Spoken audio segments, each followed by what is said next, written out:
What is going on, guys? It's Nick Rizzo here, StrivenLife.com. As always, Striven Daily, day 20. And what is going on, my entrepreneur friends with ADHD? So today we are going to be talking about entrepreneurs leveraging their ADHD by making a master planner. And again, I know this probably sounds like a daunting task for us with ADHD and for some of us who don't have it. Because planning and all that kind of stuff is something that is a struggle for a lot of us. Now listen, planning and organization and all of the above is not something that I was ever good at growing up and not really great at until the past, 6, 7, 8 months, right? You're talking to a guy who in high school and elementary school would get yelled at all the time because I didn't own an agenda book. You're talking to a guy who, although I did really well in college, the way I knew if a test or a project or an essay was going to be due soon is that I knew that the people in my classes would end up talking about it when it was coming close. And somehow that only failed me once, which led to a double all-nighter session in order to complete the task. But, so trust me, when I say this is possible. You can get to the point where you are able to effectively manage your time, have a planner, and get organized. You can do this. It's going to take effort, but again, you can do it.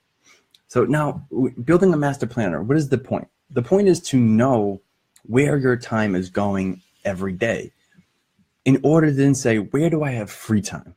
Where is my time open that I can establish that as time that I work on my business or I work on a project or an objective or a goal that I have?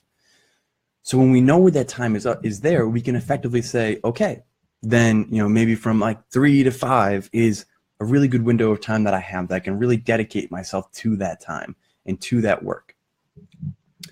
And it doesn't have to be anything fancy, right? You can make it so simple. It can either be a piece of paper that you just take it out and draw it on and make it. You can do it in spreadsheets. I typically do mine in Google Docs. I make a little, month by month calendar, and I leave space there so I can also write things in. And you can also use any sort of software that you like to use. It could be like Google Calendar or some of these other fancier softwares that people use for planning, or you could have a planner book as well. I know like Passion Planner is a really good one.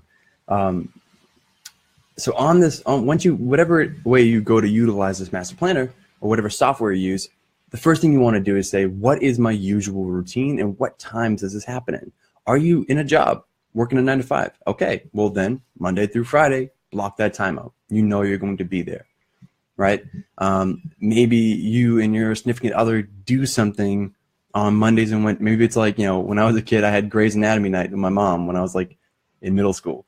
So I knew that like every Tuesday from 9 to 10, I was watching Grey's Anatomy, right? So whatever it is, this usual routine, it could be when you come home from work or at a certain time you go to the gym or you have a morning routine, whatever it is, you want to start off by blocking off that time because then you're going to have a very clear sense of what time you have available to you.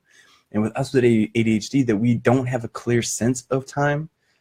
We struggle with knowing how long things are going to take, or time doesn't feel the same way it does to other people sometimes because time can just fly by when our brains are moving about and going crazy like they always do. Knowing what time is available to you and knowing that you can utilize it is really, really important. And it drastically changed my productivity and my efficiency in my business and in my life. So after you block out that time that you already know in your daily routine is going to be, being taken up by whatever the routines are, you're now going to have that sense of, okay, where do I have time? Now, if there is an issue with it that you don't have a lot of time available, then you really need to take a step back and say, if this is something that I want, if this business, this thing that I'm trying to grow is really that important to me, or if this goal I'm trying to achieve is super important to me, I need to make the time for it. What on this list can I start to maybe minimize the amount of time spent there, or can I, absolutely do away with? I mean, I used to have a game night with my friends on like Wednesdays. But then that started to get in the way of me trying to do certain business. Like I had coaching clients and things like that. So I needed to free up that time because only my clients could do it. So I had to eliminate that. And, does that suck to eliminate that time that I have with my friends? Yeah, but then I know I'm taking that away. So I try to find time throughout the week to engage with my friends and connect with them and hang out or play a game with them or something. All right, so make sure if it's important to you, you make the time there for you. Now that you have that kind of set up, it's time to just start saying, all right, where do I have this time? And then once you start doing what we talked about the last time, which is taking those projects and breaking them down into small tasks, individual tasks, right? You have this list of tasks that you know are going to be needed in order to achieve this end goal. Well, once you have that, now you can look at your schedule and say, okay, I'm going to drag and drop this task into this time slot that I have open for myself towards my work, my objective, or my goal, right? And now you can do that for the rest of the week. And you can do this weekly, you can do it monthly, however works best for you. I typically like to do it. I set up a general goal for the month of what tasks I'll complete on what days and during what times, but I know that's not going to stay that way because things happen, right? Things pop up, they get in the way, emergencies happen, or, you know, I had my brother's wedding this past weekend, so like I had to shuffle everything over and all that stuff, but that's okay because we plan knowing that, right? We know that that's going to happen, so we have to plan accordingly, leaving some space and openness in order for us to have catch-up days.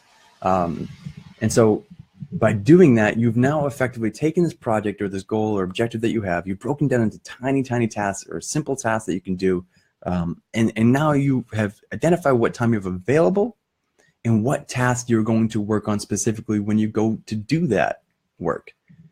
And the reason why that's so important is, especially for us at ADHD, is that if we don't sit down with a goal for that work period, it can become a time suck. It can become a complete waste because we'll just sit down and be like, all right, what should I do? Well, first let me check my emails. No, oh wait, what about Facebook? Oh, I got another message. No, I got another notification. And 45 minutes later, you've accomplished nothing. Trust me, it happens to me often.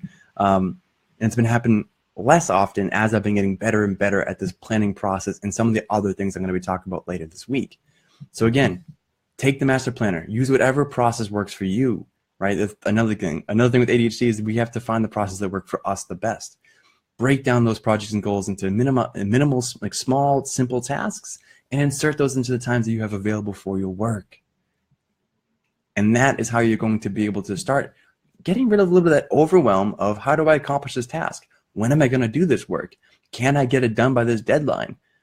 By utilizing this master planner, by utilizing this process I talked about with breaking down these projects into small tasks, it's going to become a lot clearer. Your direction, you're going to have a better idea of your clarity and your direction in your business, what you're doing, why you're doing it, and how it's going to get you to where you want to go.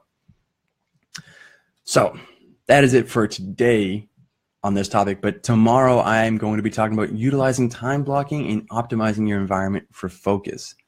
Another crucial aspect that has been just absolutely phenomenal for me. And I have some actual additional stuff that I haven't put in this ebook yet that I'm going to be talking about as well soon. So I'm excited to share that with you. If this was helpful for you, if you want help on how to set up your master planner or anything like that, put a comment in the bottom, right? If you want me to show you an example of what I do, I'll gladly do it. Just shoot a comment. Let me know and I'll do that for you. But until tomorrow, guys, this has been Nick Rizzo, StrivenLife.com, #StrivenDaily. Have a great day.